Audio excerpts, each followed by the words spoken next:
Hello, I'm Nige. I'm Anders, and welcome to our extraordinary beer channel.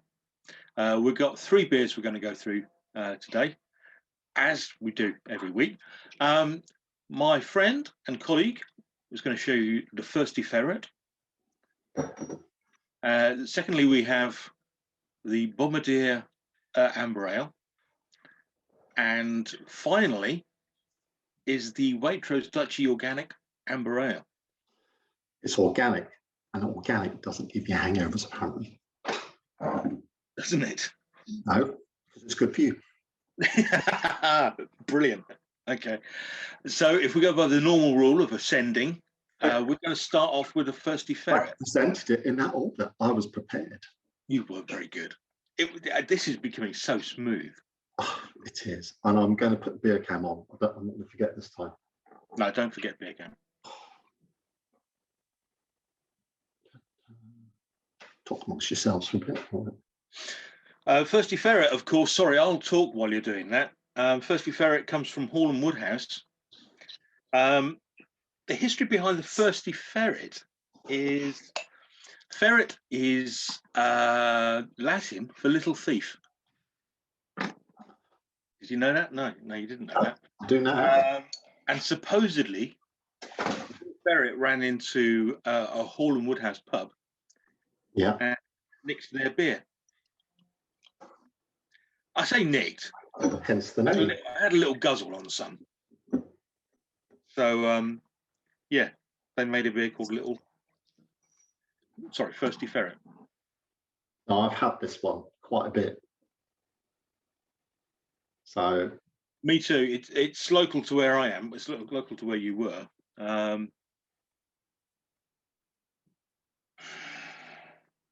I have seen that the shops up here. Have you?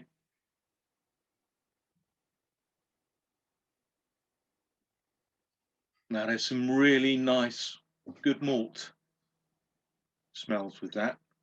A little bit of Caramel. Yeah.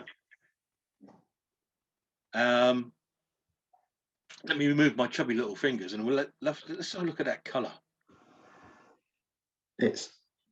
No, you can't see it on this one, but yeah, it's a lovely golden colour. It really is a beautiful. Oh, actually, it's more on the red side of that. Kind of, more amber, I suppose.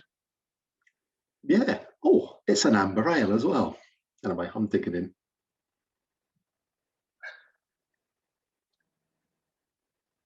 Biscuit.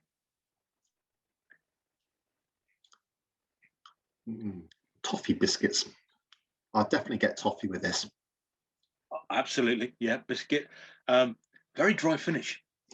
Yeah, this is why I've quite liked it in the past, because I like the dryness.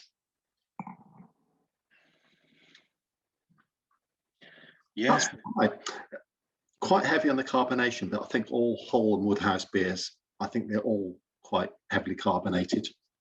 Yes, they are. I think they are. Yes, Tanglefoot,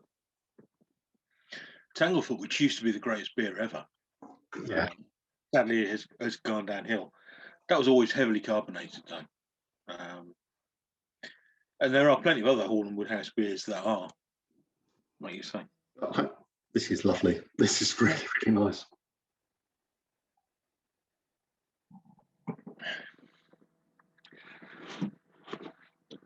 Might have been in the fridge for an hour or so. Mine were room temperature, or a very cold part of the room though, but it's yeah. It's a nice temperature. Please look away. Savage. I really am, aren't I? Really.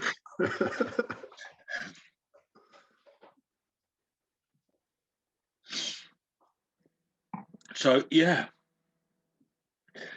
for anybody who doesn't know, Hall and Woodhouse is based in Blandford. Blandford Forum, it's proper. Indeed, and it's been there not as long as you'd think, to be honest with you. 17 something, is it? Yeah, that present site. Yes, it was 1777 that they first started brewing, but not at that site. Didn't move to that site until I don't think the 20th century. I forget what the date is, to be honest with you. Given the history, I did do a lot of investigation into these beers. You will find out that Bombardier, the facts with regard to Bombardier are scant. No, yeah, I've tried.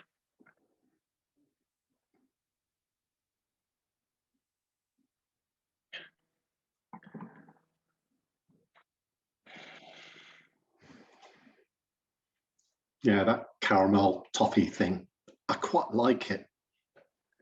Do you know what I find? Trying this afterwards. It's still there. I'm sort of halfway through now, I suppose, but it's still there. But it's kind of leveled out a bit. It has, but the hit you get at the start was just, it's just calmed down. Yeah, taste buds perhaps realigning. Yeah. Enjoying that immensely. You know how like my session beers, amber ales.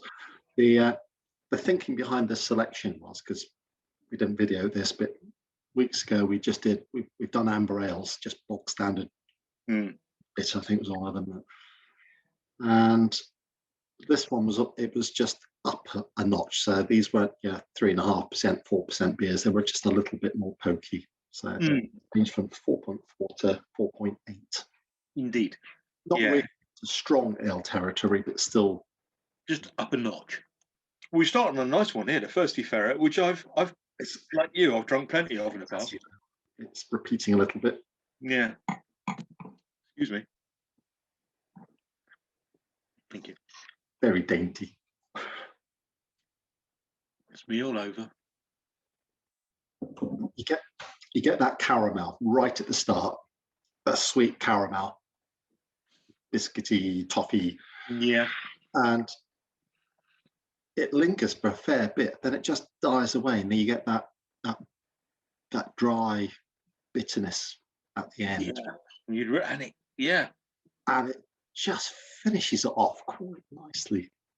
Again, the point of doing what we do here is kind of just to taste them, I suppose. The point too often to drink beer.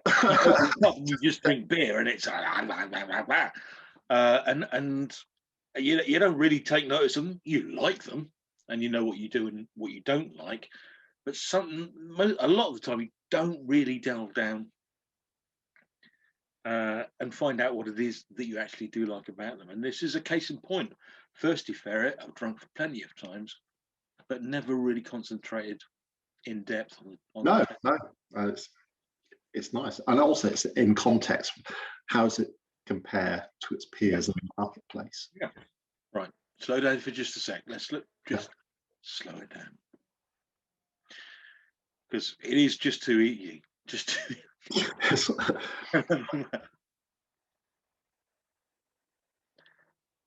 Bloody hell! Back on form.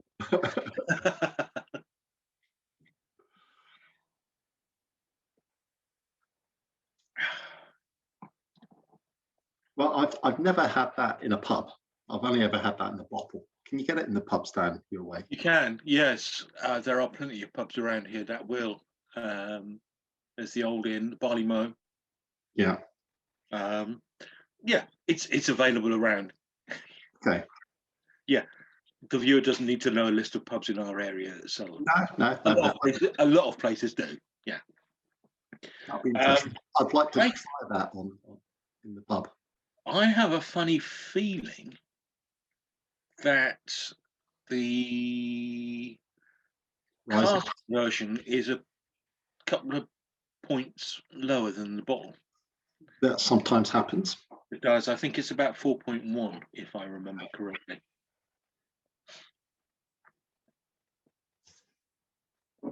I'll have to give that a bash. Well, next time you're down, we can't go to the brewer's dog.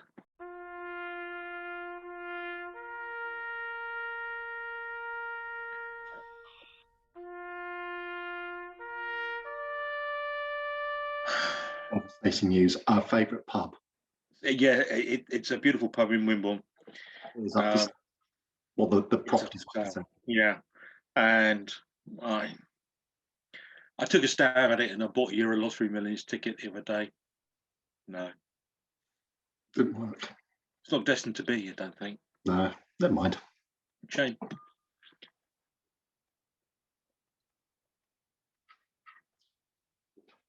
Well, that was smashing. That was really nice. Right, next one. Okay, next one, I believe. I've got to stop saying that as well. Bombardier.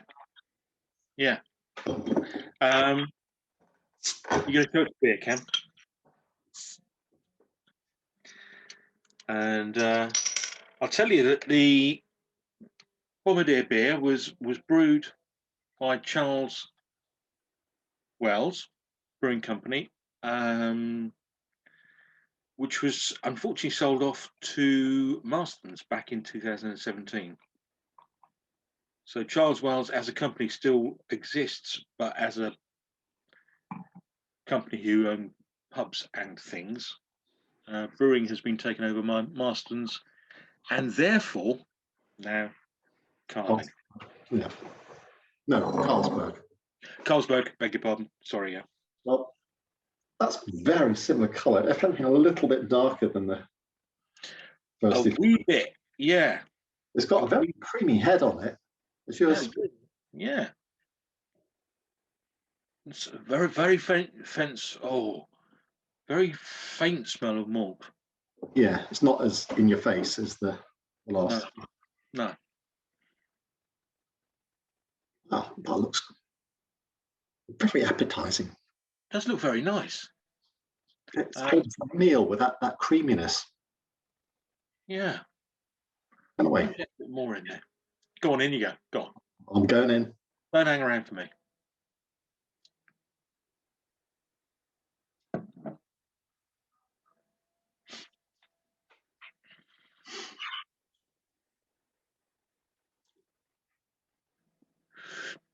Oh, I haven't even tasted it yet. I immersed my top lip into that cream on top. Oh, it feels lovely. I think it's much more. It's smoother than the last.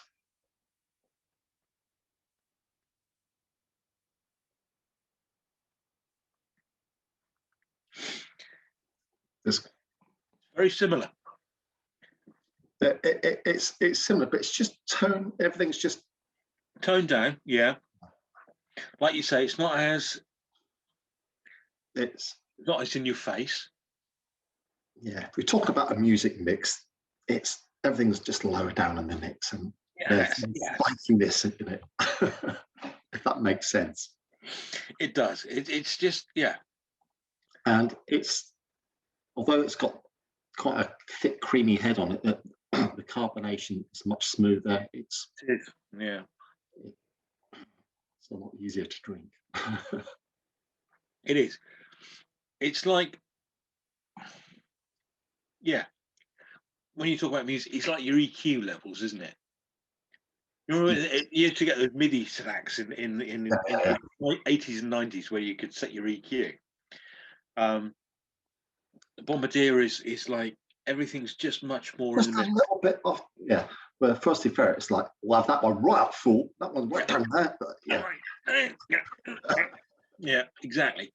And it's not a bad thing. I quite like this. I think I prefer the Fursty Ferret. Well, I'm not sure. You're not sure? Oh.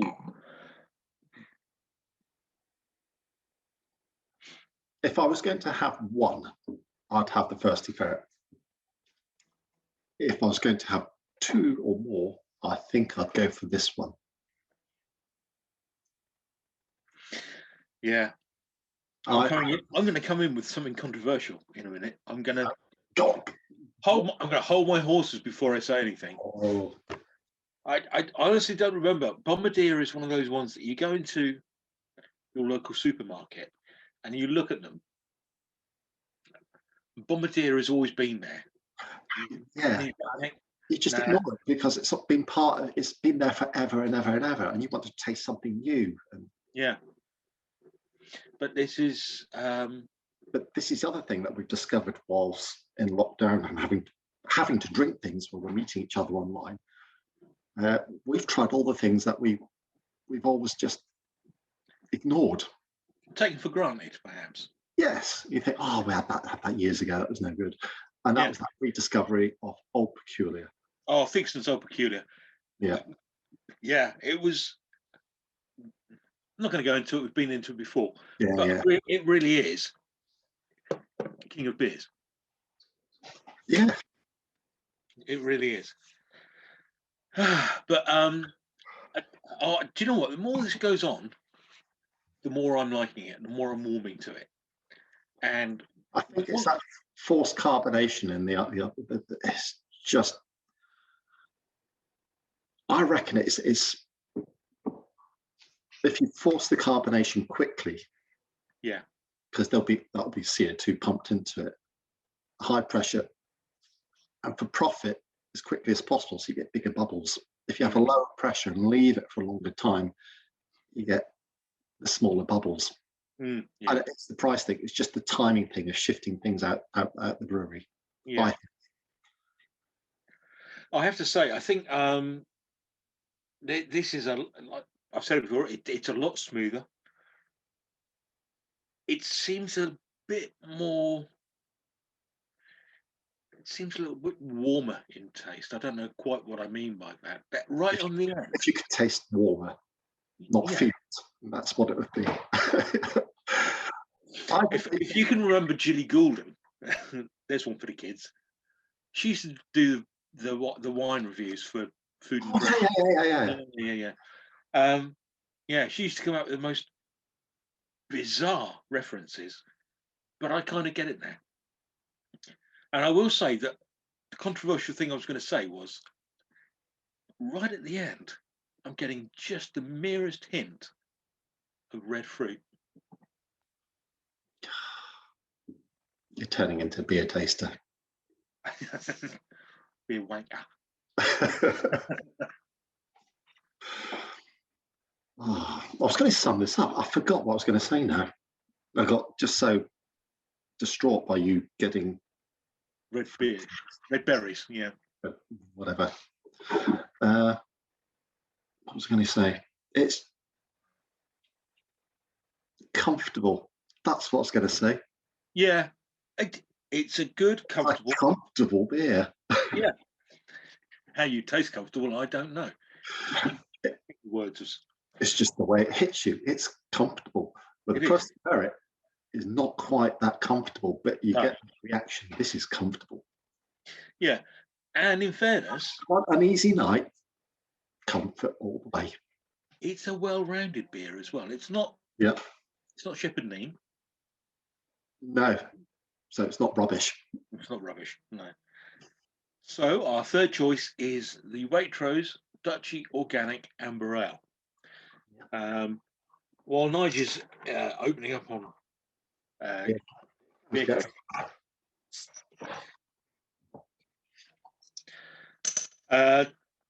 there's not an awful lot of information about this. All I know is it's Wychwood Brewery. Is it? Yeah. Oh, right. They do all the Dutchy stuff, do they? I don't know. I presume that they do.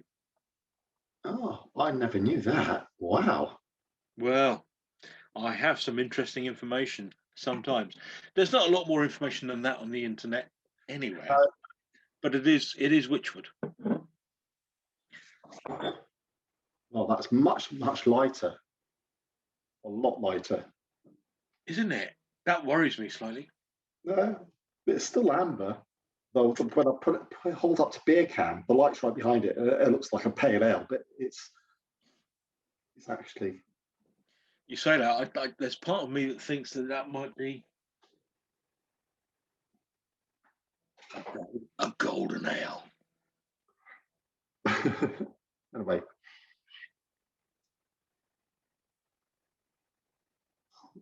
Still got a little bit of caramel coming through there. Yeah. Anyway, I dig in. Not doing a lot, no.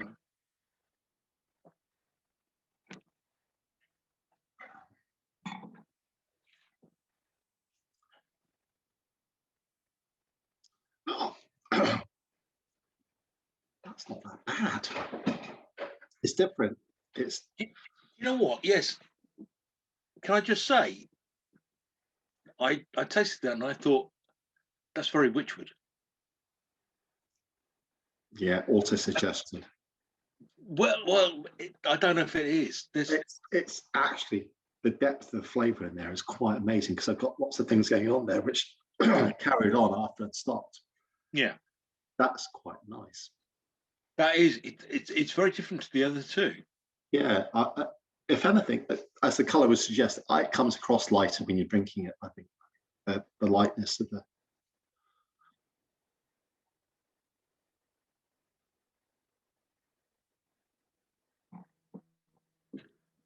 You've still got the caramel up front there coming through, stronger than the Bombardier, I think, but not as strong as the Fursty Ferret.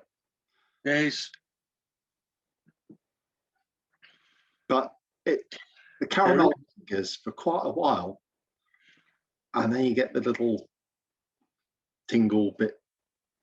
You see, I'm getting a lemony, citrusy type finish on that. Yeah, there's definitely hops in the finish there, which are really punching through. Yeah. Not punching through, more just revealing themselves. Yes. Like the discerning public out there haven't seen a lot of our produce. What we've drank in the past. Yeah. And they need to. Quite an extensive list. It's a huge list. Year of lockdown. And we don't do this weekly. We really don't do this weekly. We're doing it weekly at the moment because we're just trying to get episodes done to kickstart it. But yeah, can't do that. It'll come on.